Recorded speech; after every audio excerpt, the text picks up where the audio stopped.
मैं अखिल भारतीय रघुवंशी महासभा दिल्ली प्रदेश युवा अध्यक्ष मनीष यादव की तरफ से सभी देश के 130 करोड़ देशवासियों को जय हिंद, जय भारत, जय श्री कृष्णा। देशवासियों, मैं आपको बताना चाहता हूं, आज हमारे देश के अंदर ऐसा स्थिति पैदा हो गया है जिसको संभालना बड़ा मुश्किल है।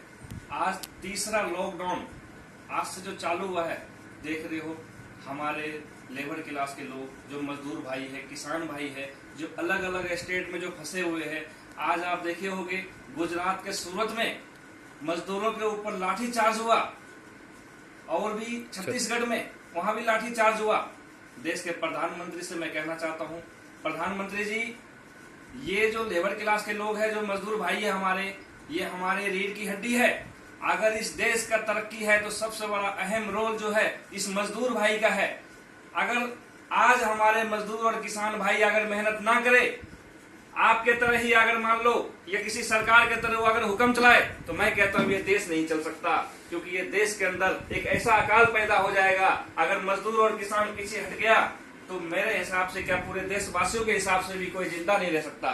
तो मैं आपको प्रधानमंत्री जी निवेदन करना चाहता हूँ, जो हमारे मजदूर भाई, लेबर क्लास के लोग जहां भी जिस स्टेट में फंसा हुआ है, उसका पूरा जिम्मेवारी लो।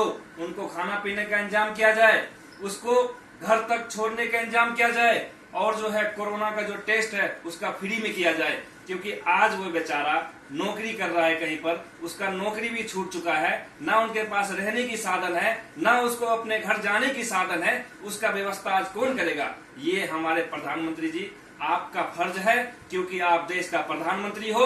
आपसे हाथ जोड़कर निवेदन करता हूं, जितने भी हमारे लेबर क्लास के मजदूर भाई हैं, उन सब का पूरा व्यवस्था करो और उनके घर पहुंचाने की पूरा जिम्मेवारी लो, बीड़ा उठाओ। क्यों? क्योंकि मैं आपको इसलिए कह रहा हूं, जो आप भी भेदभाव कर रहे हो। आज जिस टाइम में कोरोना हमारे इंडिया में नया नया आया था, उस टाइम विदेश से अपने जो है फ्लाइट से आप मंगाए हो, उनसे आप 1 रुपए नहीं लिए। आज हमारे लेबर क्लास के मजदूर भाई गांव जा रहे हैं, तो गांव जाने तक का आप उनसे पैसा किराया वसूल कर रहे हो। मैं आपसे बताना चाहता हूं, आप कहते हो हमारे देश की अर्थव्यवस्था ठीक नहीं है, तो मैं आपको रास्ता बताता हूं।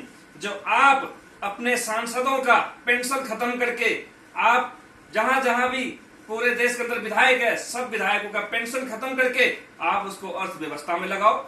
आप नया हॉस्पिटल बनाओ। आप जो है मरीजों को, आप देख लो किसी भी हॉस्पिटल में चला जाए, वहां बेड नहीं है, वेंटिलेटर नहीं है, आप वेंटिलेटर खरीदो, आप बेड बढ़ाओ, वेंटिलेटर बढ़ाओ, ताकि हमारे देश में अच्छा से इलाज हो सके।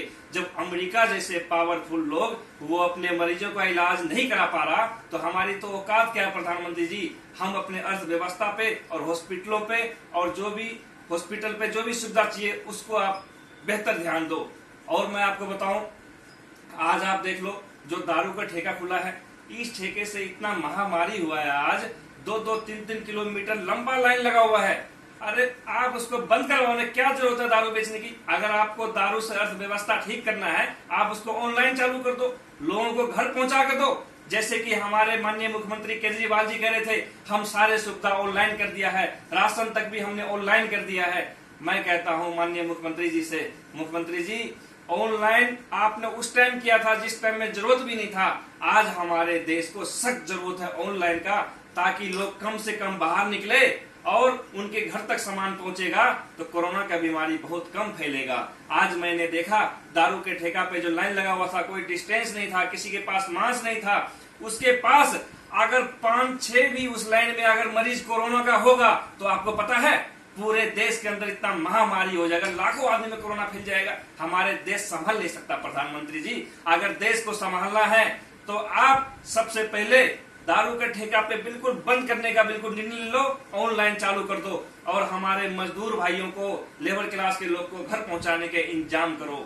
इसी के साथ मैं अपने वाणी को विराम देता हूँ। ठीक है।